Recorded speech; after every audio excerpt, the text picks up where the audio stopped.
Boa noite, pessoal.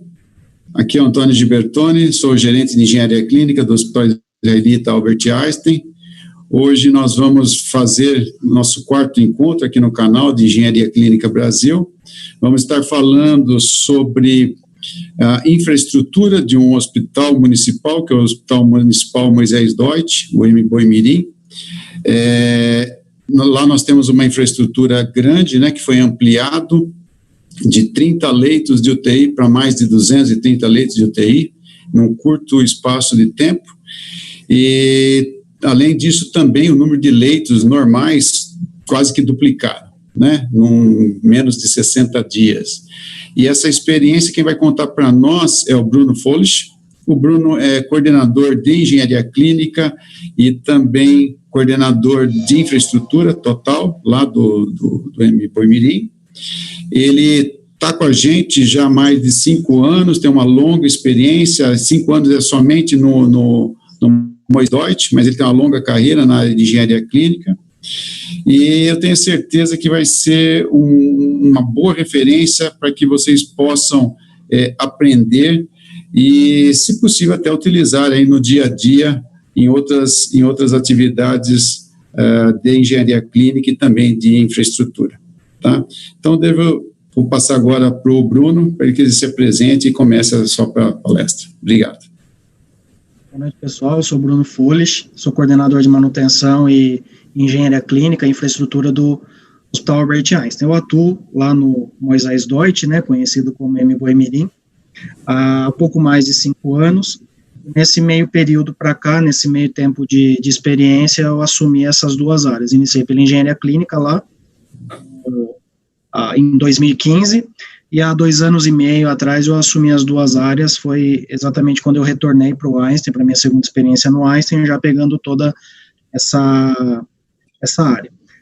Queria primeiro agradecer a oportunidade e ao convite do Bertoni, para o Calil e para todos, porque a gente precisa apresentar para as pessoas o que a gente tem feito lá no Moisés Deutsch.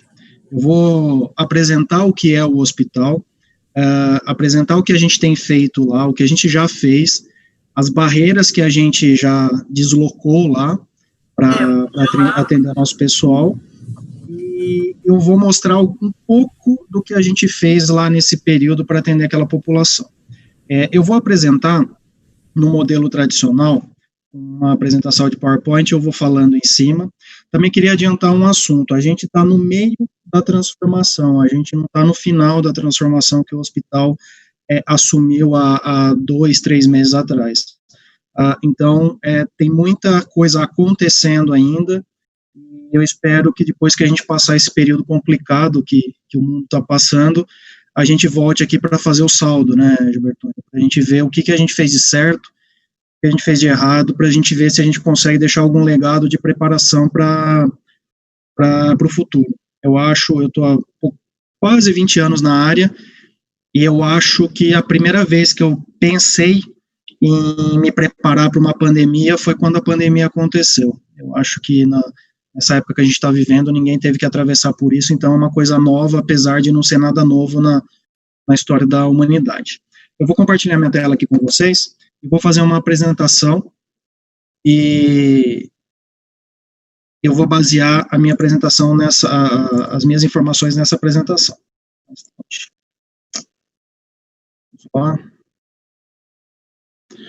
Bom, aqui é a sua capa, o Hospital Municipal Dr. Moisés Deutsch, ele é conhecido como Boi-Mirim. Ele fica na zona sul de São Paulo, na estrada do Boi-Mirim. Então, por mais que nós tenhamos um nome muito forte da história de São Paulo, dando nome para o hospital, foi um médico muito importante para a história de São Paulo. Ele é mais conhecido como Hospital Boi-Mirim. Basicamente, a gente vai falar quem nós somos, né? Mas eu quis colocar um adendo aqui. Eu quero mostrar para você quem nós éramos. Porque o hospital está numa franca mudança atualmente. Eu peguei esse slide de uma apresentação da nossa diretoria, que é uma apresentação protocolar.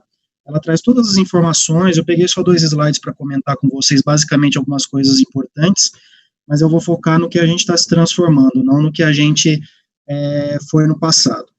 O hospital, ele é uma reivindicação da Zona Sul de São Paulo, é uma região extremamente carente, tem um déficit de leitos hospitalares muito grande.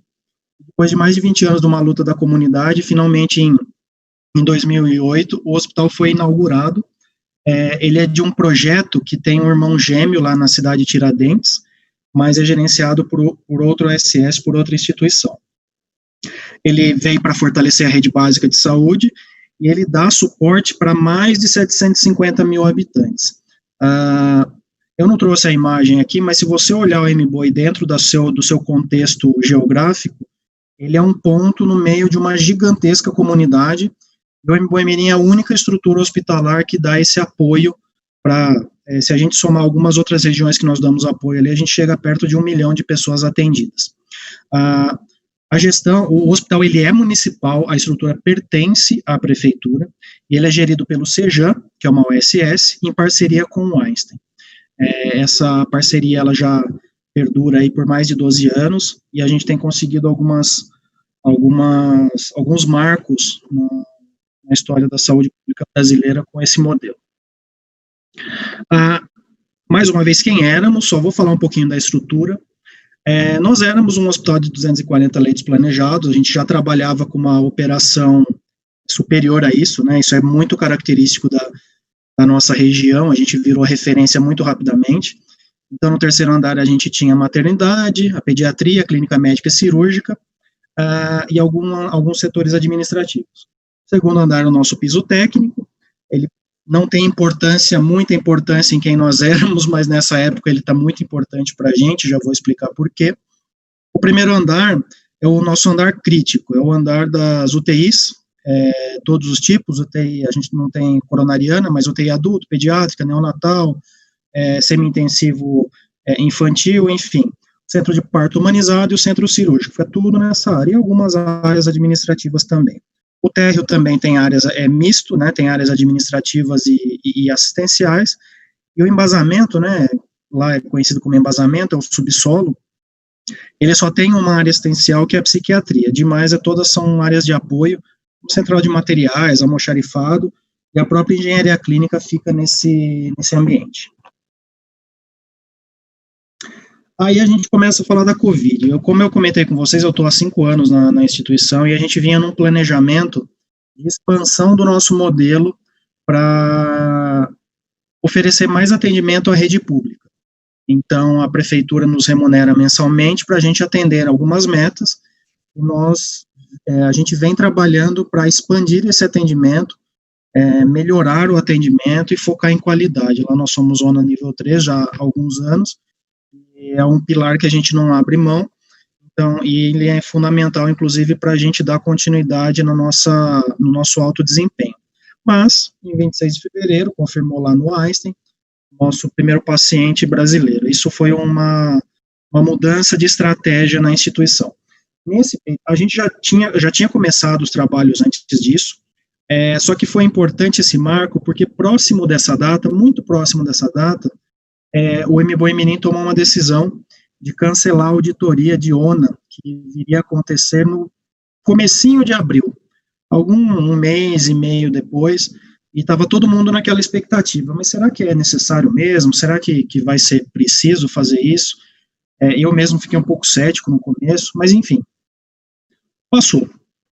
E desde então o hospital vem se revolucionando. Enfim, primeiro paciente chegou no Brasil, foi constatado, nós já vínhamos há 2 ou 3 semanas trabalhando, porque a inteligência do hospital, porque compartilha com o Einstein, já vinha percebendo que isso ia ser um impacto grande no Brasil, e a gente já vinha compartilhando as ações dentro das nossas limitações de orçamento público, com as adequações que o hospital poderia fazer. A ação imediata foi a separação de fluxo de paciente.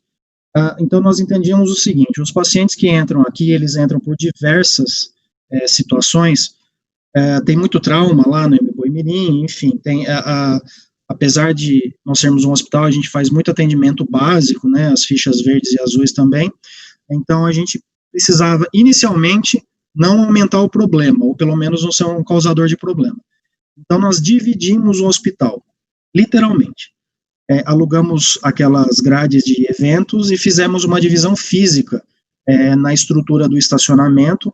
Essa divisão, ela foi feita, foi capitaneada por mim mesmo, porque dependia de muita coisa civil, muita coisa de obras e reformas, e muita infraestrutura. Então, nós fizemos um corredor externo, e eu acho que eu nunca fiz tanto tapume na minha vida, porque eu tive que fazer muita divisória para separar o setor. Então, todos os setores que vocês imaginam de atendimento era duplicado. Nós tínhamos 2 entradas de PS, nós tínhamos 2 recepções, nós dividíamos parte da radiologia com os pacientes, e nós transformamos uma área de ambulatórios numa área de triagem e medicação para os pacientes respiratórios. Nesse momento, nós falávamos muito de suspeitos COVID, mas não tínhamos ainda as confirmações no hospital. Lembro muito bem, a gente tem uma monitorização das páginas das mídias sociais da região, e a gente começou a perceber que, principalmente Facebook, mas em outras também, a gente começou a perceber um pânico da população, porque a cada tapume que nós colocávamos, eles entendiam isso como um isolamento de um paciente.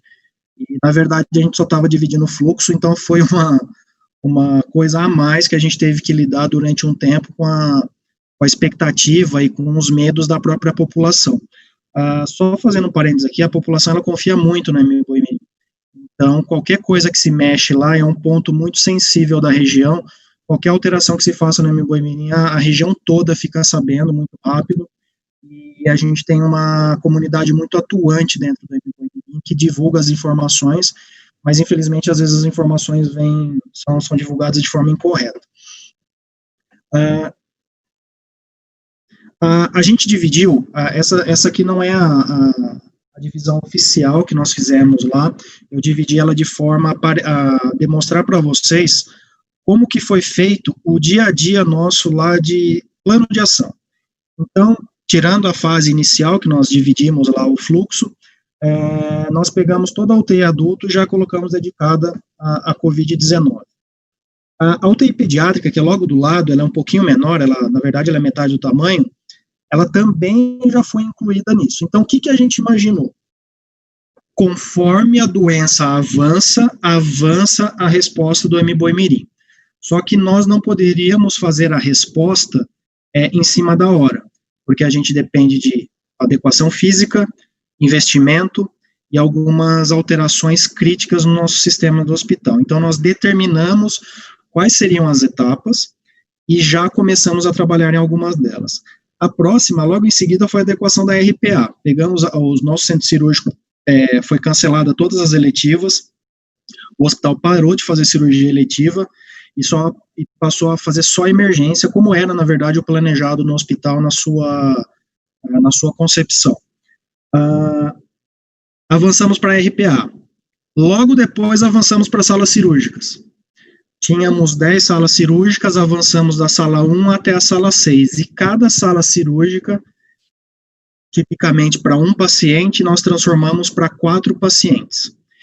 Conforme nós avançamos isso paulatinamente, primeiro a sala 1, fazíamos divisórias para manter o fluxo isolado, precisava de mais leito, desfazíamos aquela divisória e avançávamos, até o ponto que nós demos a volta no centro cirúrgico praticamente todo, e hoje a estrutura do centro cirúrgico, ela é 80%, na verdade, para uma UTI.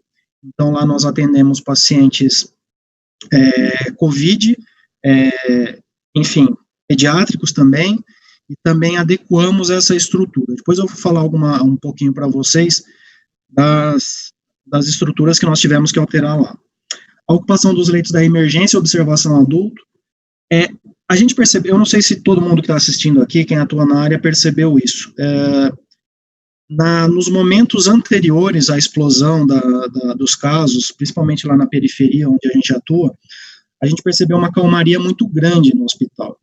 A gente percebeu que os pacientes que procuravam um hospital por questões mais simples, passaram a não procurar o hospital, e o que, na verdade, é bom, porque esses pacientes têm que ser tratados pela unidade básica, mas alguns pacientes críticos estavam protelando a ida até o hospital, e isso começou a ser perigoso também.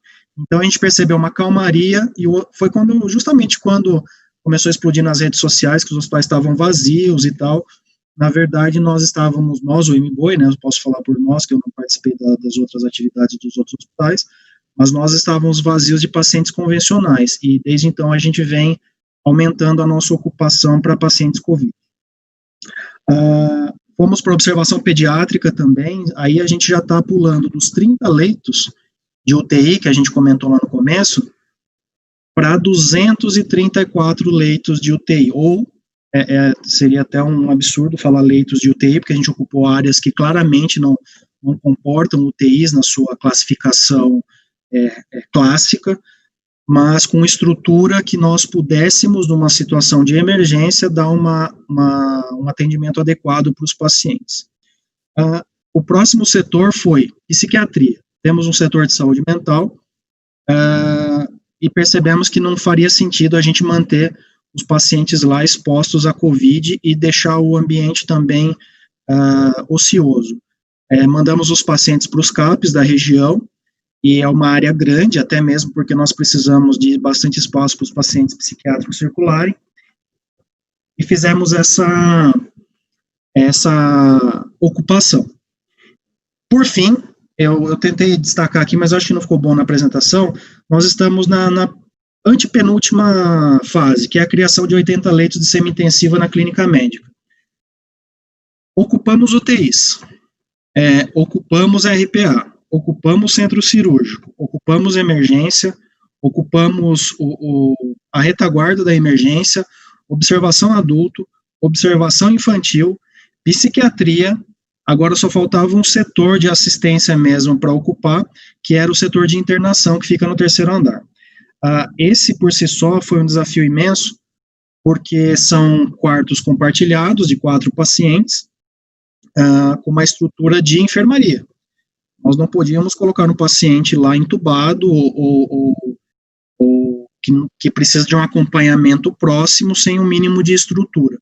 E essa foi a última fase que nós fizemos. Nós pegamos 80 desses leitos e transformamos numa semi-intensiva. Passamos cabeamento no setor todo, instalamos no breaks, instalamos iluminação adequada, individualizada para cada setor,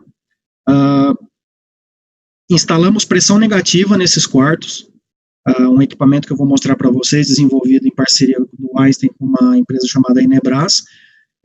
Todo esse processo a gente levou aproximadamente 1 mês para fazer. E também fizemos toda a adequação de esgoto e água para fazer hemodiálise, porque a gente queria entregar... uma coisa também que eu esqueci de comentar, a hemodiálise, ela começou a ser muito requisitada no hospital.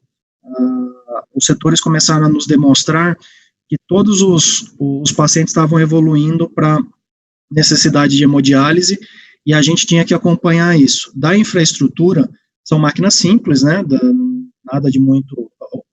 A partir do momento que você as possui, são máquinas simples, mas que exigem estrutura de água e esgoto, isso que acaba sendo o problema para a gente instalar a hemodializadora e osmose reversa em cada setor. Então, a gente fez toda essa adequação de chamada de enfermagem, telemática, elétrica, iluminação, esgoto e água em aproximadamente 30 dias para todos esses leitos. Hoje nós estamos ocupando esses quartos. Nós temos mais 2 fases, que é a ocupação do novo ambulatório.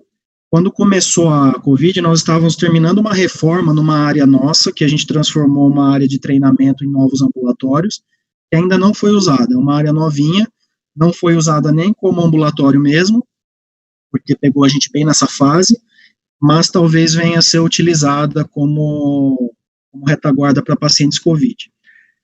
Depois, a gente está falando aí de aproximadamente mais 60 leitos.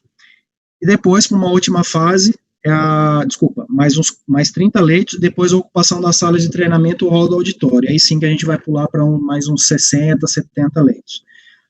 Observem, a gente já está, quando a gente estava olhando esse plano, eu pelo menos, né, olhando esse plano lá da primeira linha, olhando para frente, confesso que eu comecei a achar um pouco de exagero, porque a gente ainda não tinha sentido as dores da Covid, Conforme foi avançando, a partir lá da terceira, quarta linha, que a gente começou a ver os pacientes chegando. Olha, eu estou há quase 20 anos na carreira, foi a primeira vez que eu vi uma UTI 100% de entubados, eu nunca tinha visto.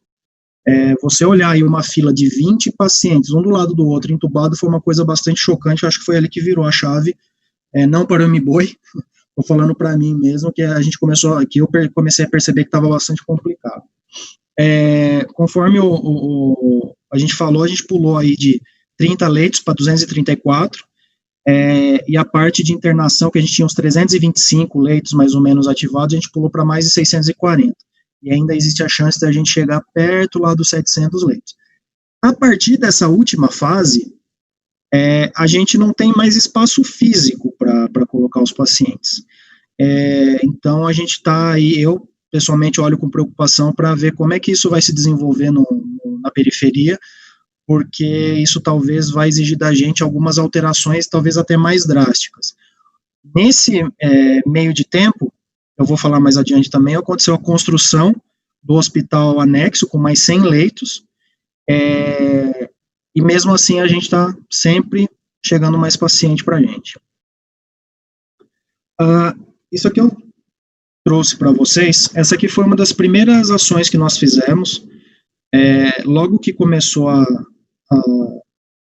se falar muito na mídia, a gente foi estudar o sistema funerário municipal, e a gente percebeu, eu pessoalmente não sabia, eu nunca trabalhei com essa área, era um monopólio da prefeitura, né, a remoção de corpos, pelo menos no município de São Paulo não era permitido a remoção de pacientes com estrutura de funerária, como é muito comum em outras cidades do interior onde eu vim, especificamente nem tem serviço próprio da prefeitura para isso. Aí atrás desse carro é a entrada do nosso necrotério, e esse container do lado é um container refrigerado. Assim que nós percebemos a fragilidade da prefeitura, que se ela não tomasse algumas ações imediatas, o sistema de verificação de óbito e o sistema de remoção de óbito não conseguiria dar conta, nós alugamos esse sistema. Foi uma decisão bastante complicada, fizemos, instalamos, é usada desde o início, nós só temos 6 gavetas de cadáver dentro do nosso necrotério, e é uma coisa que assustou demais, não só a população quanto os nossos funcionários. As pessoas olhavam para esse container com um certo desespero. Infelizmente, logo de cara a gente começou a utilizá-lo. A gente já precisou fazer uma alteração nele, ele vem seco por dentro, ele não tem nada, só a refrigeração e o espaço, e uma rampa, e nós já fizemos algumas alterações para colocar prateleiras lá dentro. Então, hoje esse container está em montagem as prateleiras, quando terminar ele vai ser capaz de comportar mais 12 cadáveres, mais os 6 de lá de dentro. Boa notícia, a prefeitura, percebendo que não ia dar conta, baixou um decreto permitindo que funerárias pudessem retirar. Então tem sido uma movimentação muito intensa, já vi fila, essa área é muito próxima da minha sala, já vi algumas filas de remoção, mas pelo menos a gente não chegou ainda na situação de ter uma superlotação nesse espaço. Algumas transformações que eu comentei com vocês, só de divisória, no térreo, a gente fez mais de 100 metros quadrados de divisória, dividindo fluxo. No segundo andar também, nas áreas, no terceiro andar, eu coloquei errado aqui, no terceiro andar a gente fez muita divisória também para mudança de fluxo, porque qual que era a nossa preocupação? Os pacientes e os colaboradores da área COVID não podem ter contato com as áreas não COVID. Eu queria comentar com vocês um problema que eu tive, e se tiver algum colega aí que talvez esteja planejando alguma coisa, é bom dar uma atenção especial. O nosso gargalo foi o sistema de gerenciamento de elevadores. Nós temos um sistema de elevadores, são 3 carros por bloco, nós temos 2 blocos, e cada carro abre dos 2 lados, o que parecia uma facilidade para a gente. Quando nós fomos perceber que os carros, na verdade, o comando deles era um pouco antigo e não tinha algumas funções de customização, de abertura e fechamento em determinados pontos. E percebemos ainda que o hospital ele foi entregue completo, mas ele foi entregue completo para aquela utilização. Não foi pensado, talvez não fosse o objetivo, lá em 2007, 2008, numa situação de crise. Então, a gente já identificou que uma das ações que a gente vai fazer assim que a gente puder é individualizar a chamada dos elevadores.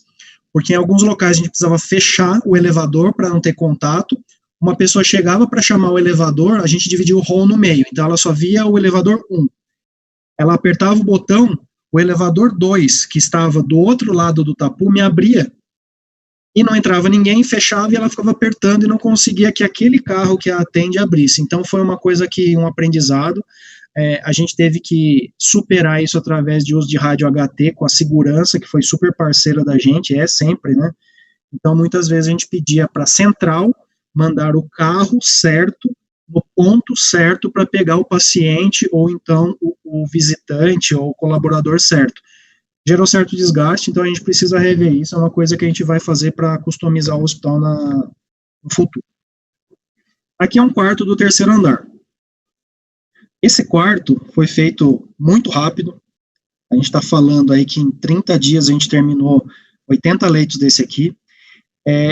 Esse carinha do lado aqui, branco com um duto, ele é o gerador de pressão negativa que foi desenvolvido na área de inovação do Einstein, o ErectsBio, junto com a Enebras, que é uma empresa tradicional nessa área. Então, do que se trata esse equipamento? Ele é uma bomba de aspiração, passa por uma série de filtros absolutos, e joga para fora pelo duto. Essa placa é uma placa, eu não vou saber precisar o material, mas ela é fechada junto da janela. Então, você faz o recorte adequado, a própria janela trava o sistema. Ele é utilizado em 220 normal, não tem nada demais, e ele é relativamente silencioso. Confesso que no começo a gente ficou preocupado, mas a gente percebeu que os pacientes não se importavam, porque apesar de ser um barulho constante, ele é um barulho mais grave e baixo que acabou não incomodando as pessoas. E é extremamente eficiente, viu? A gente fez alguns testes, algumas medições com o manômetro diferencial, e ele conseguiu fazer uma pressão negativa bem importante. Outra alteração que nós fizemos aqui, por ser um quarto de enfermaria, era uma iluminação básica na porta, porque se priorizava o bem-estar do paciente, que estava lúcido, orientado, mas aqui não tinha apenas essas arandelas de parede e não tinha iluminação de teto. Fizemos também essa iluminação também de forma muito rápida. Os monitores nós não tínhamos, porque não era característica do local, então essa sala toda a gente reformou e adequou. Hoje ela tem uma estrutura de semi-intensiva, e cada um desses monitores ele está apontando para 2 postos de enfermagem com 2 centrais independentes. Então, o que nós fizemos? 40 leitos de um lado apontam para o bloco A, 40 leitos do outro apontam para o bloco B. Eles compartilham informações, de cada um deles parte uma cópia do sinal de cada um dos leitos para uma central de monitorização, que a gente está chamando de pivô de monitorização. O que é isso? Um médico, a gente montou um cockpit para o médico, para que da sua sala ele consiga acompanhar todos os pacientes ao mesmo tempo, e ele vai ser o recurso de emergência caso algum dos pacientes rebaixe. Como esses quartos não tem contato visual como uma UTI convencional, então a gente precisou fazer essas adequações de tecnologia para garantir a segurança do paciente.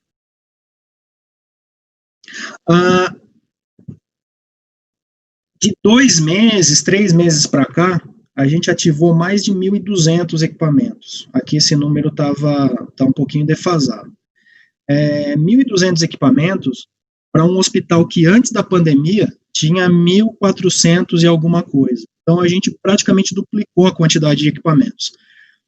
Camas, a gente tem mais de 400, fora as que nós já tínhamos e fora as quase 70 camas que nós tínhamos de reserva. Parece uma ação um pouco exagerada, e eu achei um pouco no começo, mas o que está se provando aqui é que cada um desses recursos está sendo utilizado.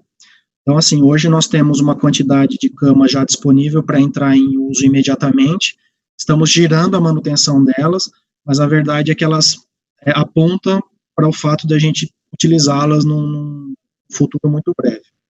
A expansão do estoque de almoxarifado, a ocupação do espaço de circulação, todos os corredores do embasamento do subsolo virou depósito.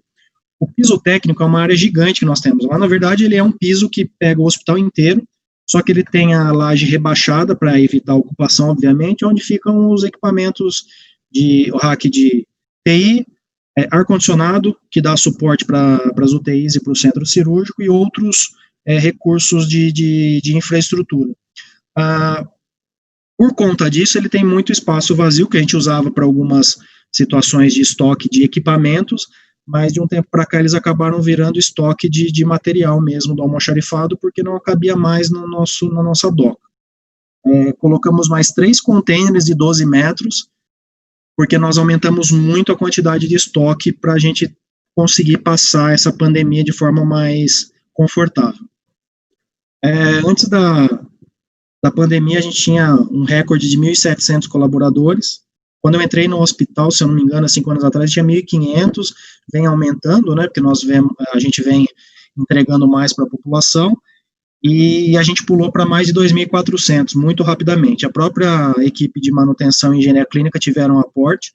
Da engenharia clínica, nós emprestamos 3 colaboradores do Einstein, o Bertoni mandou 3 colegas nossos para lá, que já se integraram à equipe, inclusive foram muito importantes na configuração do pivô da manutenção, da monitorização, e tivemos também que terceirizar alguns serviços de eletricistas, porque as alterações na rede elétrica foram bastante importantes também.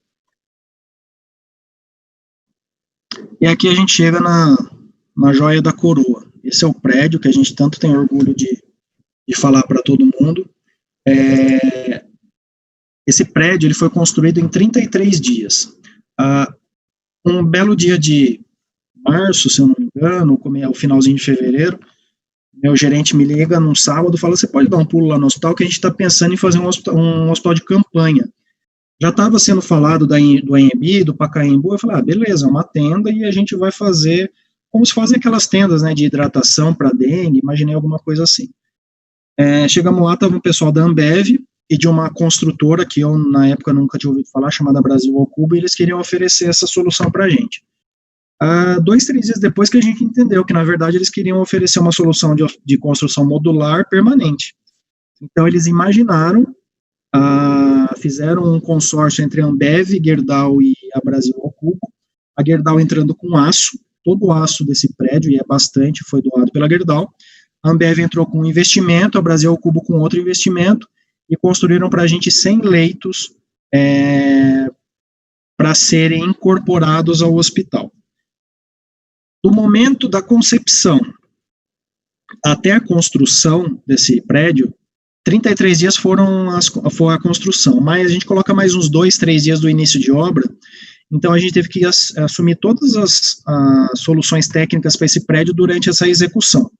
A vantagem, foi um desafio enorme, a vantagem é que a equipe era muito compromissada, a Brasil ao Cubo é uma empresa muito competente no que faz, a Ambev, eu já tive a oportunidade de ter amigos que trabalham lá, eu já sabia do perfil da empresa, de ser extremamente agressiva no seu desempenho pessoal, então as pessoas que foram trabalhar com a gente eram muito comprometidas, e a gente lá também, o mesmo perfil do Einstein, de ir para cima e pegar o desafio, então foi um casamento muito importante. Foi difícil, algumas soluções a gente teve que fazer em cima da hora, por exemplo, esse túnel, que foi feito uma arte, ele é um túnel bem longo, que ele não estava previsto na obra, então a entrada e saída desse prédio foi imaginada por uma construtora que ainda não tinha trabalhado na área hospitalar, e os pacientes iam sair de maca pelo estacionamento, ou por alguma área lá atrás, e cair direto no PS. Aí eu cheguei neles e falei, não, pessoal, não dá, não tem condição. Aí levei eles para dar uma volta comigo lá, eles entenderam. Então esses túneis que nós fizemos, embaixo é um túnel que acessa pelo nosso ultrassom, a gente matou uma sala de ultrassom, então no piso térreo, a gente entra próximo da radiologia, não está mais dentro da área de radiologia, e esse túnel maior é porque onde o prédio foi construído, ele está bem do lado do centro cirúrgico, então não fazia sentido você colocar um engate de um prédio dentro do centro cirúrgico e não ia poder circular paciente por ali. Então nós fizemos toda essa extensão para conseguir jogar por um corredor interno do hospital, que não estavam numa área crítica. Então, o corredor do primeiro andar, ele sai, quando você sai pelo corredor, à direita está centro cirúrgico, à esquerda está UTI, e você está numa área de circulação. O que isso permite? Todos os pacientes conseguem entrar e sair do prédio novo sem ter uma circulação externa. Então, isso foi uma coisa que a gente brigou muito lá pelo 17º, 18º dia. Um dos sócios da construtora entendeu que não tinha como e eles fizeram muito rápido. Eu acho que em coisa de 3 ou 4 dias os módulos já estavam chegando lá para a gente, já montados e prontos para colocar. Então, isso dá muita satisfação. Esse prédio, eu acho que foi o que alçou, pelo menos a imagem do Hemboimirim, para o Brasil todo como uma referência, porque foi quando todo mundo percebeu que o Hemboimirim ele tinha se colocado para combater a pandemia mesmo, não necessariamente para se proteger ou fazer um atendimento um pouco mais severo, mas não muito compromissado. Não, foi aí que a gente mostrou, acho que principalmente para a Secretaria Municipal de Saúde, mas isso ficou maior, e a gente tinha condição de entregar muito mais. E é isso que a gente fez. Adequações básicas, utilização de espaço administrativo, assistencial e de circulação para atendimento de paciente. Foi o que eu falei lá atrás. Eu fiz quase 100 transportes em 60 dias. Um transporte da manutenção, a gente ocupa lá 4, 6 pessoas durante 4, 5 horas por dia. Então nós tivemos que fazer muita mudança mesmo. O pessoal brincava, chamava a gente de graneiro lá, porque todo dia a gente teve que deixar uma parte, a gente teve que se focar muito na priorização de chamados. Então o que era urgente a gente tratava de manhã, juntava todos os chamados da madrugada e fazia tudo de manhã. Após o almoço a equipe se reunia e ia fazer transporte. Transporte é desmontar móvel, montar móvel, trocar iluminação de lugar, trocar circuito elétrico de interruptor. Então foi um trabalho bastante desgastante, que foi um momento que a gente precisou fazer um trabalho com a equipe também de explicar para eles qual era a importância do trabalho deles, porque o desgaste físico e depois somado com o desgaste emocional foi bastante complicado na minha equipe. Felizmente nós somos invictos, na manutenção nós temos 0 casos de Covid, infelizmente na engenharia clínica nós tivemos 2, eles já tiveram e já voltaram a atividade, mas na manutenção, apesar dos agora quase 40 colaboradores, a gente não teve nenhum caso ainda de infecção por Covid. Vou ser um pouco injusto com a engenharia clínica, Calil, Gibertoni e o Isaac, que é meu supervisor lá no Einstein, no MBOE, que não fiquem chateados comigo, mas eu precisei focar aqui em algumas coisas que chamaram muita atenção, porque elas demonstraram uma sinergia grande de várias áreas. Então, eu acho que aqui falar de uma pandemia e falar de ação focada de engenharia clínica não fazia tanto sentido. Eu escolhi essa porque, antes disso, a hemodiálise era um cantinho lá da UTI adulto, que fazia hemodiálise no paciente internado. A gente não tem um centro de hemodiálise. Tínhamos 4 hemodializadoras, uma delas servia meio como um backup, 2 osmoses reversas duplas, né, portáteis, e nós tínhamos ali 4 leitos preparados para fazer. Os pacientes começaram a chegar, e junto com os pacientes que chegavam na nossa porta, começou a chegar muito relato, de fora do país também, principalmente, mas quando os pacientes começaram a bater nos hospitais brasileiros, todos os médicos começaram a se conversar e falar assim, peraí, uma boa parte desses pacientes estão virando renal crônico, e a gente não estava esperando por isso, a gente estava esperando por síndrome respiratória, né? A nossa equipe de médicos nos procurou e falaram assim, não, a gente precisa que cada ponto que seja entendido como uma UTI ou uma semi-intensiva tenha uma estrutura ou no local ou muito próxima que nos permita fazer hemodiálise. Desde então, nós pulamos para 35 hemodializadoras, e isso a parceria, né, de gestão com o Einstein que nos privilegiou bastante, porque nós trouxemos muitas coisas de lá, mas de infraestrutura a gente pulou para 194 leitos preparados, ou seja, aquilo que eram 4 leitos, com uma tubulação de esgoto bonitinha, tudo certinha, e água, a gente passou esgoto e água pelo hospital todo. Então, por exemplo, no 3º andar, é um banheiro e para 4 pacientes. nós fizemos furos nas paredes e passamos rede visível mesmo. Então, passamos todo o esgoto visível. Então, assim, se um paciente dentro do terceiro andar precisar fazer hemodiálise, ele vai chegar lá, vai espetar lá o equipamento, vai tratar a água no local e dialisar no local, porque a gente entendeu que isso era necessário para dar uma segurança para o paciente e também para o médico, né, para a equipe médica que ia atender. Esse foi um dos nossos maiores desafios, porque ele envolveu engenharia clínica, terceiros da manutenção, a própria manutenção, porque nós tivemos que terceirizar uma parte e fazer outra parte interna, equipe médica, equipe assistencial, então e higiene, porque todo esse processo tinha que estar em sinergia com o pessoal da hotelaria e da higiene para fazer acontecer. Aqui é o pivô, que eu comentei com vocês. Então, o médico, ele senta aqui, ele tem acesso a todo o terceiro andar, a todos os pacientes do terceiro andar. Então, isso trouxe muita segurança, não só para os pacientes, mas para a gente mesmo. Todo mundo ficava um pouco aflito em imaginar uma semi-intensiva que não tivesse isso. Então, a gente preparou um espaço, ainda que de forma muito simples, muito simplificada, como tudo é no MBOI, focado na eficiência, mas bastante simples, mas a gente consegue dar uma assistência segura e de excelência para os pacientes. Gases medicinais, até uma coisa que foi uma das primeiras coisas que a gente assustou, assim. Eu tenho uma central de ar comprimido da Daltec já há bastante tempo.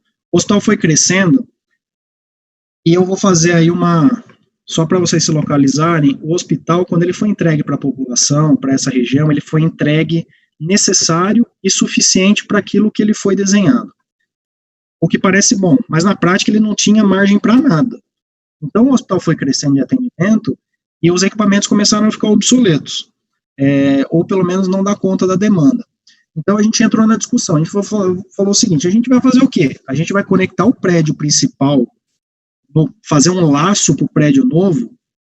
Eu falei, gente, acho que não é uma boa ideia, tem questões legais nisso, tem que fazer conta, né? Mas ainda assim parecia a solução mais atraente. Quando a gente foi ver, falou, não, é melhor não, então a gente colocou, na parte de gases medicinais, esse é um hospital à parte. Ele tem a sua própria rede, a gente é cliente majoritário da White, mas nesse caso a Messer entrou com a gente como uma parceira da Brasil ao Cubo. Então, eles fizeram, como a Brasil ao Cubo entregou a obra pronta para a gente, a Messer veio, e hoje a gente tem essas duas empresas que nos atendem. No prédio novo, a Messer, com a geração de ar comprimido e oxigênio, e no prédio antigo, a White Martins com cilindro e tal, e o ar comprimido não é da White, ele é da Daltec, um equipamento próprio que a gente já está em vias de solucionar também, porque o prédio principal ele não dá conta. Se começar a chegar a esse nível de pacientes que estão chegando aí, daqui a pouco a gente entra em colapso. Mas eu acho que semana que vem a gente já vai ter novidades sobre isso. A elétrica não é minha área de especialização, eu sou formado em tecnologia de sistemas biomédicos, mas a gente não teria tido o sucesso que a gente teve se o Regis estivesse assistindo aí. Obrigado, Regis. É um cara lá do Einstein, o Regis Gund, ele é especialista em missão crítica, ou seja, a visão dele é buscar tudo que pode dar problema e criar camadas de segurança. Então, ele é um engenheiro eletricista, ele veio e fez toda a nossa revisão da cabine secundária, fez rebalanceamento de carga, então, alguns transformadores que estavam rodando praticamente vazios, ele fez a redistribuição de carga, e aí a gente começou a perceber como um serviço bem feito, uma atividade bem feita começa a dar resultado, né? A gente começou a perceber que os investimentos começaram a chegar, e o Einstein nos doou 2,5 milhões para fazer a nossa nova usina de geração. Em 2018, o Einstein tinha doado para a gente 2 geradores da Sotrec de 750 kVA cada um. Nosso sonho é de consumo. O problema é que o equipamento em si, que custa bastante caro para uma operação municipal, ele foi doado, mas a gente não tinha dinheiro para fazer a usina de geração, a interligação, enfim. O Regis trouxe isso para a gente também, e toda a diretoria de infraestrutura, a Júnia, o Robert, enfim, e conseguiu colocar lá para a gente, está em construção agora, então ele criou uma nova camada de segurança para a gente, porque com a quantidade de equipamentos que a gente está colocando em cima do hospital, se a gente tiver um episódio de falta de energia ou algum tipo de incidente, nós ficaríamos muito vulneráveis. Mas até lá, como isso ainda está em construção e o hospital não espera essa construção, fizemos locação de geradores, fizemos redistribuição de circuitos, enfim, vou mostrar uma foto para vocês. Então a gente fez tudo isso, mas ainda assim a gente tem que conviver com isso, ó. Então a gente teve que usar a criatividade. Falou, não, gente, ó, o Regis chamou a gente para conversar. O Regis falou assim, Bruno, eu não entendo nada de equipamento médico. Eu falei, então vamos lá, o que você precisa saber? A gente fez uma tabela de criticidade e até da potência dos equipamentos mesmo, e falou, o que a gente vai colocar onde aqui? A gente tinha dentro da observação 3 circuitos diferentes. Um circuito que estava só na emergência, né, só no gerador, um circuito que estava no no-break, e por consequência no gerador também, porque ele faz lá, é montado dessa forma, e um terceiro circuito que é direto da supridora, né, da Enel, que não está nessa foto, mas ele fica embaixo.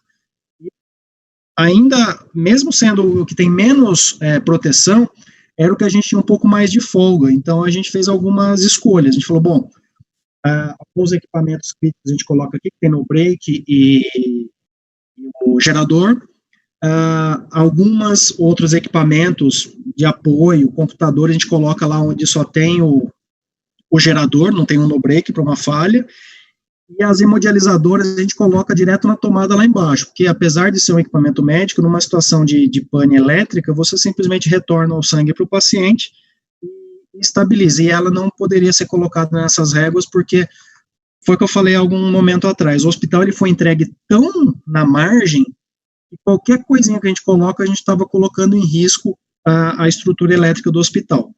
Isso é uma coisa que a gente já está revisando, a gente também ganhou doação de no-breaks novos que já estão operando, e há uma parte ainda de instalação da parte de refrigeração dele, mas para atender os pacientes a gente teve que fazer esse malabarismo aí, mas com muita seriedade e competência pelo Regis. 2 ações aqui que eu queria comentar com vocês. Eu estou falando aqui com vocês, eu não estou na minha casa nem no trabalho, eu estou num hotel, eu já estou no hotel acho que há uns 2 meses, eu nem já perdi a noção de quanto tempo eu estou aqui já. Uma ação do Einstein para que alguns profissionais pudessem ficar mais disponíveis e também evitar o contato com as suas famílias, e tem alguns critérios de distância. Eu, como sou de outro município, eu acabei entrando nesse critério e estou usando isso. Mas no MBOI não é assim, lá são profissionais da USS, enfim. Fizemos um acordo da Secretaria de Saúde com a Secretaria de Educação, na frente do hospital nós temos uma SEI, uma escolinha, uma creche. A Secretaria de Saúde, a diretora dessa unidade, gentilmente cederam para a gente, e nós transformamos essa creche, que são 3 andares, nós transformamos me fugiu a palavra agora, num dormitório, eu ia falar albergue, mas não é a palavra certa, num dormitório, onde os profissionais que atuam no MBOI Mirim são avaliados, se eles estiverem dentro do critério, eles podem usar. Então, nós criamos boxes em todas as salas de aula, com camas, colchão, cortina, tudo direitinho, enxoval, é gerenciado pela segurança do próprio MBOI, a hotelaria do MBOI dá suporte nessa área, a manutenção também dá suporte nessa área, e há pouco mais de 3 meses nós assumimos essa creche para dar apoio para os nossos profissionais. Isso é uma das ações mais bacanas que nós fizemos lá, de respeito ao nosso colaborador, mas o que mais me tocou nisso foi a gentileza das professoras dessa unidade, que sempre são muito parceiras com a gente e cederam seu espaço de uma forma tão gentil para a gente conseguir cuidar dos nossos colaboradores. E outra ação muito bacana é do nosso psiquiatra lá, o Dr. Flávio, ele criou um ambiente, essa aqui é só da página lá do Instagram, que é o MBOI Cares. São várias ações de monitoramento dos funcionários e apoio para os funcionários. Eu tive na minha equipe alguns episódios da pessoa estar sobrecarregada e, enfim, essa incerteza do que vai acontecer no futuro. E tive profissionais afastados por serem grupo de risco, tem alguns ainda afastados, acho que 2 ou 3, e o Dr. Flávio entrou junto com a equipe da assistência social, das psicólogas, sem fazer injustiça para ninguém que participa lá, eles dão todo esse apoio psicológico para os profissionais. Então, eu sou um apaixonado pelo MBOI, eu falo para todo mundo, apesar de adorar trabalhar no Einstein, o MBOI é uma escola muito interessante, e eu acho que é isso que acaba somando, né, na gestão de tecnologia, infraestrutura, quando você começa a saber balancear que aquilo que você está fazendo de infraestrutura, aquela coisa mais fria, ela para ser ocupada por algumas atividades interessantes como essa, né, de cuidar da população, mas também cuidar dos profissionais. É isso, gente, somos MBOI, essa é a nosso logo lá do nosso grito de guerra lá do MBOI, e que eu acho que em época de pandemia acabou ficando mais evidente ainda. Queria agradecer de novo, estou à disposição para curiosidades, perguntas. Não trouxe um monte de foto aqui, gente, para não ficar atormentando vocês, mas depois eu passo meu LinkedIn, que eu fui jogando tudo lá pro LinkedIn, quem tiver curiosidade vai lá e dá uma olhada. Valeu, gente, obrigado. Obrigado, Bruno. Cara, foi um show a explicação, você conseguiu mostrar desde a entrada do paciente, a preocupação que vocês têm desde a entrada do paciente até a saída desse paciente, que é traumático, mas, enfim, a gente tem que pensar em todos os fluxos. Você conseguiu mostrar com detalhes, apesar do tempo curto, né? Você conseguiu mostrar parte elétrica, gases, espaços, enfim, todas as manobras que você precisou gerenciar, criar, inovar para construir e atender toda essa expansão. Um trabalho maravilhoso, que a gente tem muito orgulho, e eu queria te dar os parabéns aí, você e toda a sua equipe, tá? Nós temos agora algumas perguntas, e eu vou começar com algumas delas aqui. Bruno, nessa multiplicação de salas, né, como foi resolvido com os equipamentos, principalmente com ventilador pulmonar, monitor, onde ninguém tinha, como que vocês conseguiram tudo isso? Tá? Nós somos uma instituição pública, mas o fato de sermos gerenciados pelo Einstein, né, eu também sou um dos colaboradores, nós, né, Gilberto, tivemos algumas facilidades. Então, boa parte das nossas negociações, elas são feitas através do Einstein, e, como eu disse lá no começo, se adiantou nas ações. A gente estava até falando um pouco antes de começar aqui, que no Einstein, essa pancada, digamos assim, ela não foi tão grande, mas a preparação foi. Então, muitos dos recursos que o Einstein tinha à disposição, quando foi se percebendo que não eram mais tão necessários na unidade, eles foram sendo deslocados lá para o MBOI também. Claro que nós tentamos, dentro da nossa limitação, fazer algumas aquisições, mas equipamento médico não dá para você fazer aquisição com uma verba pública, sem nenhum tipo de emenda, algum apoio assim, de uma hora para outra. Então, nós focamos muito em mobiliário, em coisas para colocar o paciente em cima, vamos dizer assim, em ambiente para o paciente ficar. Mas boa parte desse apoio veio boa parte não, né? Todos os equipamentos foram emprestados do Einstein. Claro que, quando ninguém sabia ainda o que ia acontecer, nós, como todo hospital que estava se preparando, corremos atrás, alugamos equipamentos. Desses equipamentos, do total deles, a gente tem acho que mais de 20 equipamentos alugados, alugamos monitores, alugamos aspiradores cirúrgicos, mas a gente só deu a sorte de começar isso um pouquinho antes de todo mundo. Quando todo mundo foi para o mercado, aí a gente acabou precisando do apoio do Einstein também para dar a solução. Legal, obrigado. Nosso colega Guilherme Wood perguntou, mas acho que você já respondeu, se conseguiram contratar todos os profissionais, os especialistas para atender toda essa expansão, né? Você disse que praticamente dobrou, de 1.200 foi para hoje mais de 2.400 funcionários, né? Teve alguma especialidade que ficou faltando ou que teve maior dificuldade, Bruno? A maior dificuldade, falar bem a verdade, na área de manutenção e engenharia clínica, a gente não teve tanta dificuldade. A área assistencial, obviamente, teve, porque muita gente sendo disputada no mercado, e a gente foi para o mercado com muita vontade, digamos assim. Muitos colaboradores do Einstein fizeram um duplo vínculo lá para o MBOI. Então, a gente vê muito profissional circulando do Einstein, que ele tem um plantão no Einstein e um plantão no MBOI. mas mesmo assim a gente ficou deficitário de algumas posições durante bastante tempo. Então, obviamente, as áreas administrativas, elas acabam ficando um pouco para depois, porque a linha de frente mesmo é que dá o combate, e a gente teve um outro problema.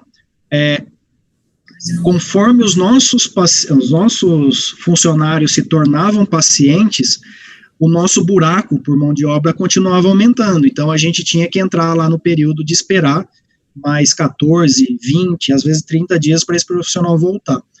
Então foi bastante, a gente foi para o mercado e saiu contratando, então o pior mesmo foi assistencial, não tem dúvida. Bacana. Uma outra pergunta, querendo saber um pouco como você interagiu com os especialistas. Então, por exemplo, a área administrativa, com o diretor clínico, com o chefe da UTI, do pronto-socorro. Como foi a sua experiência e esse relacionamento com esses diversos profissionais? Esse relacionamento no MBOI, ele é muito próximo. Então, é um outro modelo, a diretoria é muito próxima mesmo, então é bastante fácil de vocês comunicar com a gerência. Nesse momento de crise, nós criamos uma situação que no início foi diário, e agora é de segunda, quarta e sexta.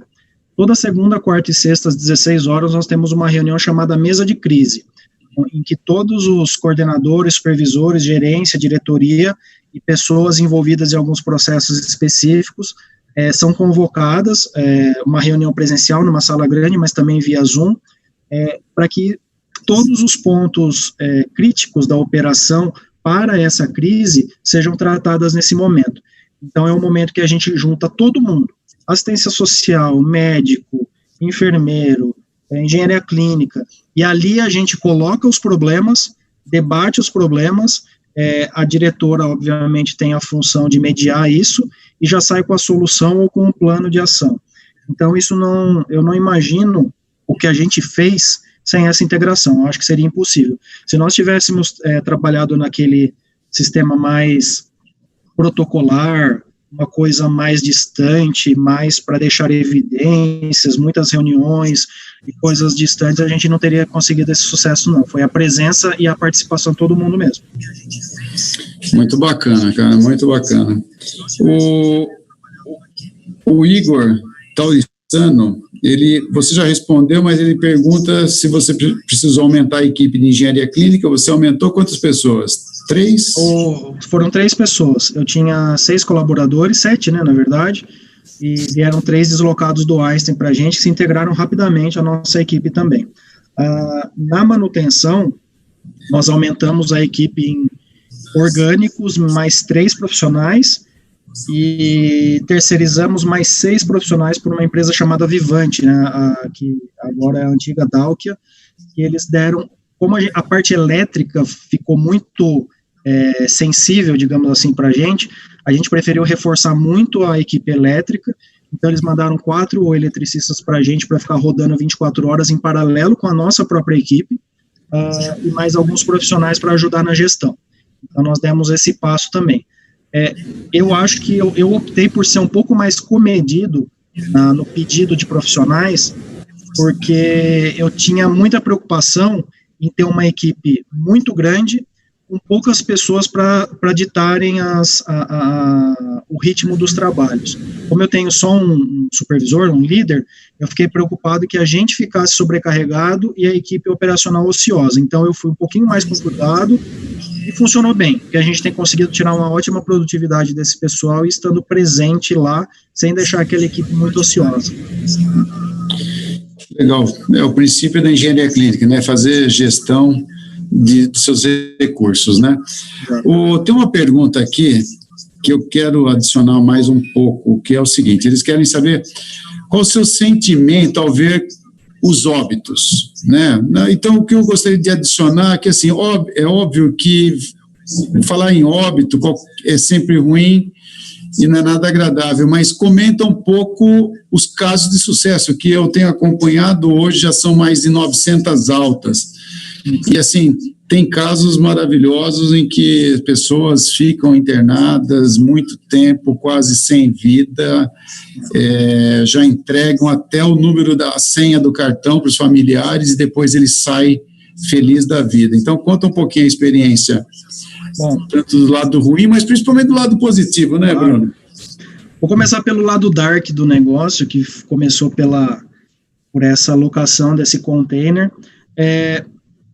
Eu sou um cara muito pragmático, então, não sei, eu acho que cada um lida com a morte de um jeito. Isso, eu nasci literalmente dentro do hospital, minha mãe trabalhou sempre em hospital, então eu conheço essa dinâmica, então isso nunca me afetou pessoalmente. A minha preocupação, o meu sentimento, era com a minha equipe e com as pessoas que estavam próximas. Quando chegou o container, no dia seguinte, um colaborador meu do noturno, ele me procurou, ele estava acabado, assim. Eu falei, mas o que aconteceu? Alguém e tal? Ele, não, eu sei o que tem ali dentro e não me fez bem. E eu tive que deixá-lo um pouco longe por conta disso. Algumas pessoas são mais sensíveis que outras. Tudo bem, isso aí caiu na mídia local ali, nas mídias sociais, e calhou bem na época da construção do anexo. Lá na frente, a gente colocou aqueles containers de obra. Então, quem passava na rua via 4 ou 5 containers e achava que era container de óbito. Então, apesar do drama todo que é essa situação, a gente acabava enfrentando algumas situações engraçadas dessa, de explicar que aquele container era o escritório, ou então que os 3 containers a mais que eu aluguei era o estoque de fralda geriátrica, de materiais de grande volume para apoio. Então, essa questão da morte, ela tem um problema ainda. A ruazinha que dá acesso para o necrotério, ela passa na frente da minha sala. Então, você pega um café e vai ali fazer 5 minutos de espairecimento, vendo o carro de necrotério passando, não é das coisas mais legais, né? Mas, enfim, o outro lado positivo, a gente tem que falar, eu acho que é importante a gente falar de caso de óbito, e é um dos indicadores que eu mais acompanho para ter ideia do que está acontecendo, mas até para nossa sanidade mental, a gente tem tentado focar um pouco mais nos casos de sucesso internos nossos lá. Tem sido muito gratificante ver as pessoas saindo de lá, apesar de saber que é uma doença muito grave, mas aconteceu recentemente um caso de um profissional da UTI que pegou Covid. E quando ele foi ser entubado, ele disse que queria ser tratado lá. Olha a situação que o cara colocou os colegas dele, né? Então, eu acho que a estratégia dele foi muito esperta. Ele falou, meus amigos vão me ajudar de qualquer maneira. Isso ficou um clima muito tenso lá no hospital durante um tempo, porque a gente pensava o seguinte, se esse cara morre, como é que vai ficar a equipe? Ao mesmo tempo eu pensava assim, tá, mas e se esse cara se sair bem? Como é que vai ficar o ânimo da equipe lá em cima? E graças a Deus, esse cara saiu da ventilação, acho que foi no domingo, ontem. Ele saiu da ventilação e está se recuperando, então isso jogou a equipe para cima, e a gente precisa disso, porque o pessoal, teve gente que, eu já cansei de ver gente chorando pelos corredores, porque às vezes a pessoa está chorando de estresse, sabe, não é uma coisa muito específica, mas de cansaço mesmo. Então isso é uma coisa que a sanidade tem que estar sempre monitorada, porque você vê gente feliz que está tendo alta, gente chorando que perdeu um parente, gente chorando de medo, que não sabe o que está acontecendo, então é bastante pesado mesmo. Daí a importância da psiquiatria ter se engajado nesse trabalho lá no MBoi. Ok. O Leonardo, ele pergunta aqui qual o nível de ruído. Eu entendo que ele está perguntando provavelmente, Bruno, a respeito do equipamento que faz a pressão negativa. O nível de ruído da pressão negativa, a gente mediu lá, ele estava por volta de 40 decibéis, 42 decibéis, não era nada muito... É incômodo, mas pelo benefício que ele traz, ele superaria até um nível maior de ruído do que isso.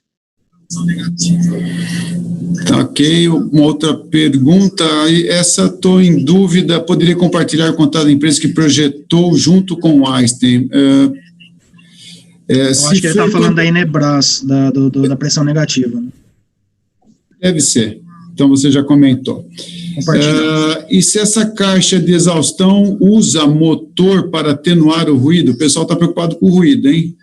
Sim, essa caixa ela é grande justamente porque eles fizeram um labirinto dentro dela. O motor não é grande, mas eles fizeram um labirinto isolado para que o fluxo ele circule por uma... Eu nem sei como explicar, literalmente um labirinto isolado, para que o ruído seja atenuado. Quando a gente estava instalando, eu achei o ruído um pouco alto, mas eu falei, caramba, mas será que isso aqui está funcionando? Aí eu fui lá e desmontei a parte de baixo. O motor faz muito barulho, é uma turbina mesmo, né? Então, o nível de atenuação que eles chegaram é um equipamento em desenvolvimento, eu acho que ele talvez vire até um produto comercial, talvez até patenteado, mas ele ainda está em desenvolvimento. Tanto que a gente recebeu um primeiro modelo, ele era enorme, o segundo ele já era bem menor e fazia menos ruído, então, e com a mesma eficiência. Então, o pessoal se preocupou muito com o ruído mesmo. E é que se preocupar mesmo, que você colocar um negócio desse do lado do paciente, você não vai, aí ele vai ficar louco e não vai conseguir dormir. Sim, é verdade. Ainda sobre esse projeto, né, o Jefferson pergunta sobre se é eficiente esse equipamento de pressão negativa e se houve alguma análise de risco com relação à contaminação da área externa para os quartos. Sim, esse equipamento ele foi projetado da mesma forma que o equipamento de exaustão de um sistema convencional. Então, ele passa por um sistema de pré-filtro e filtro absoluto. É óbvio, você está falando de uma máquina que precisa de um acompanhamento. Uma única crítica que eu faço ao equipamento é que ele não tem uma maneira fácil de você fazer a medição diferencial da pressão para verificar a saturação do filtro. Talvez isso seja uma próxima melhoria do equipamento. Mas a gente está fazendo análise do filtro com frequência para justamente garantir que o ar externo vai ficar adequado, mas a gente usa filtro absoluto lá nos equipamentos. Ok. O Paulo Salles pergunta qual a dificuldade de aquisição dos acessórios de gasoterapia. Eu entendo. É o pior cenário possível. Quando começou o problema, a gente está há bastante tempo na área, você liga para as pessoas que você conhece, né, Gilbertoni? A primeira pessoa que eu liguei foi o Kleber, o nosso Kleber. O Kleber me ajuda, me empresta, e ele emprestou uma quantidade, ele e o Patrick, mas eu fui para o mercado também. A JG Moria não estava nem pegando pedido mais em determinado momento, porque não tinha. O que pegou para mim não foi fluxômetro, foi válvula reguladora. Quem me socorreu foi o Zé Roberto da Inimed com algumas coisas, mas a gente estava chegando ao ponto de até cogitar de fazer uma redução de pressão da rede para não ter que usar as pontas lá de reguladora, porque a gente estava chegando numa situação que não podia usar equipamento porque a gente estava com a pressão muito alta e não tinha reguladora de posto. Eu gosto dessa ideia, eu acho que ela deveria ser mais utilizada, mas não no momento de crise e pandemia separar a distribuição de oxigênio para ter que fazer isso na emergência com pouco planejamento, né, Gilberto? Então, sim, quando o mercado estabilizou, a gente conseguiu fazer uma compra grande, que a gente começou lá atrás, e chegou, acho que há 2 semanas atrás. Então, neste momento, eu sinto que o mercado está normalizando e o meu estoque está normalizado. Mas eu passei aí 1 mês desesperado, porque simplesmente não tinha. Sim, é uma realidade aí infelizmente, decorrente de toda essa pandemia, né? No final de semana, no sábado, um colega liga e pergunta se eu tinha esses acessórios que eles iam inaugurar um hospital de campanha aí famoso aqui na cidade. Eu falei, olha, desculpa, mas... Aí eu falei, olha, tenta esse. Ele falou, já tentei todos. Eu falei, então esquece. Difícil. Mas vamos lá, vamos tentar varrer todas as perguntas aqui. Uma outra pergunta é com relação à demanda de energia. Considerando se houve algum problema de interferência eletromagnética entre os equipamentos. Não. Interferência não, né, Bruno? Não, a gente não... O que a gente percebeu? A gente percebeu muito erro operacional. Por exemplo, eu falei que a gente colocou lá uma área exclusiva para ligar a osmose reversa, que tem motor que dá uma pesada na rede e tal. Aconteceu muito do pessoal não prestar muita atenção, se esquecer e colocar lá na régua que era dedicada a equipamento eletromédico e derrubar sistemas de proteção e coisas do gênero. Mas, eu reitero, isso só aconteceu porque a gente teve um especialista muito experiente para fazer isso e fazer esse rebalanceamento. Em relação ao fornecimento, O único contato que eu tive com a Enel nesse período foi logo no começo, que eles me procuraram para criar um canal específico de contato. Eu achei isso bem interessante da parte deles, em que eles colocaram todos os hospitais como prioridade máxima de atendimento. Então, eles criaram um canal específico lá, não precisei utilizar, mas eles se fizeram muito presentes. Em relação à interferência eletromagnética, a gente não teve nenhum relato e realmente não foi nada que nos chamou a atenção até o momento. Ok, mais uma pergunta. Você acredita, Bruno, que depois dessa experiência sua, que a engenharia clínica vai ser mais valorizada, vai ter um reconhecimento maior, os profissionais vão conseguir se recolocar ou conquistar o mercado? Essa pergunta é complicada para eu responder, Gilbertoni, porque assim, eu estou num ambiente que já tem esse esclarecimento já há bastante tempo. O Einstein gerencia o Boi Mirim e o Einstein é muito profissional nisso, com aquela visão de que é o profissional certo, com a competência certa, no lugar certo. Então, isso já vem como pré-requisito. Mas aconteceu uma coisa no meio desse período, um colega de um outro hospital municipal, a gente já estava, naquela lista de fases que eu comentei com vocês, a gente já estava lá na fase, na metade, e já com várias ações, com o prédio novo praticamente em uso. Ele me liga e fala assim: Bruno, o que você está fazendo aí no hospital? Como assim, o que eu estou fazendo? Não, o que você está fazendo aí de ação para a Covid? A gente está pensando em fazer alguma coisa. Eu fiquei pensando, cara, como assim pensando? É um cara que eu tenho bastante intimidade. Ele falou: não, o pessoal aqui da diretoria está focando muito em parte médica e tal, mas não está muito preocupado com infraestrutura. Eu falei: bom, eu acho melhor vocês correrem, porque ele veio me perguntar o que eu achava de uma locação de um container refrigerado para necrotério. Eu já estava com o meu lá há mais de 40 dias. Isso me demonstrou que esse tipo de profissional, em algumas áreas, ele não é reconhecido. É aquela conversa que a gente estava tendo antes. E a gente tem que explicar o que a gente faz. Só que quando dá o problema, todo mundo sabe o que a gente faz, né? Sabe imediatamente o que a gente faz, onde a gente está e até se bobear onde a gente mora. Eu espero que isso seja uma tendência de crescimento, mas eu tenho sentido, Gilberto, talvez eu esteja sendo muito sonhador, mas eu tenho sentido que esse reconhecimento ele está aumentando. Eu acho que o mercado está mudando bastante, o tipo de profissional está mudando bastante, só que todo mundo já percebeu que a gente está no mundo tecnológico e a gente fala de tecnologia, então não tem como a gente não existir nesse ambiente. Não é só um desejo, é uma percepção que isso vai se aprofundar. Só que eu acho que isso tem que ser aprofundado de forma muito séria mesmo. Quando começar a ameaçar uma nova pandemia, uma nova crise, quando for criada a mesa de crise de um estabelecimento de saúde, o cara da infraestrutura, e eu incluo aí da engenharia clínica, da TI, esses caras têm que estar lá na primeira reunião desde sempre, porque por eles vai passar todas as decisões que forem feitas no hospital numa situação de crise. Ok, uma última pergunta aí para a gente encerrar, né? Com base na sua experiência nos 33 dias de empenho e investimento numa estrutura que ficará, eu entendo que a estrutura lá do anexo, né? Qual a sua opinião em relação às tendas emergenciais? Essa estrutura é muito melhor, vai ter em relação à tenda convencional? A resposta é muito simples, eles não são comparáveis. Uma tenda é uma estrutura temporária e essa construção é uma estrutura permanente. Ela chamou a atenção porque ela foi construída muito rápida, mas ela tem uma tecnologia muito poderosa de construção. Então, para quem não acompanhou, são módulos.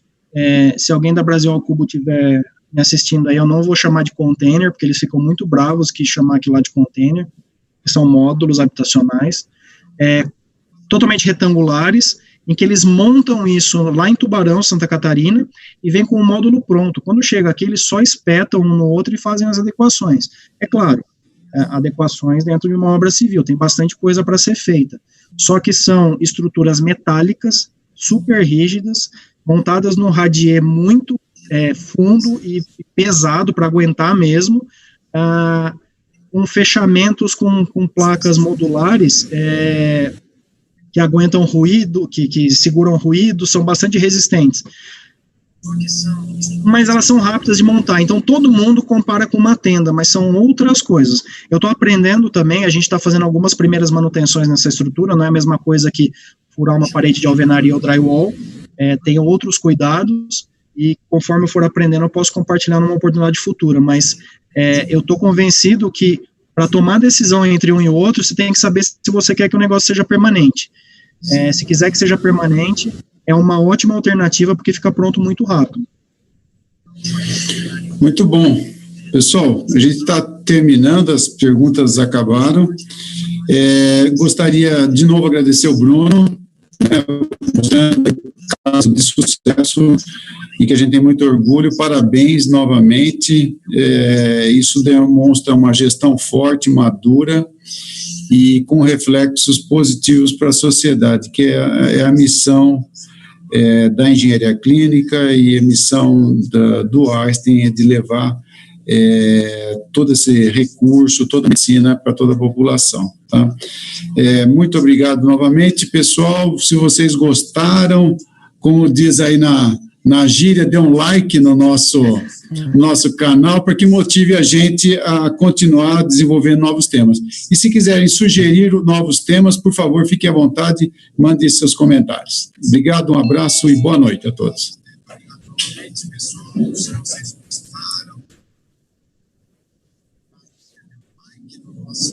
E aí?